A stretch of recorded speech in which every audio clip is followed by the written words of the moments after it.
আমার মনের ঘরে যতন করে রেখেছিলাম একটা বেঈমান রে। তুই এভাবে অপমান আমায় করে চলে গেলি অন্য কারোর বুকে।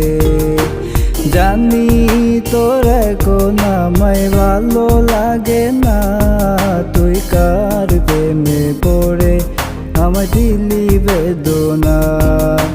বুঝি না কেন তুই আমায় কাঁদালি, ওরে আয় ফিরে আয় আমার পরাণের পাখি।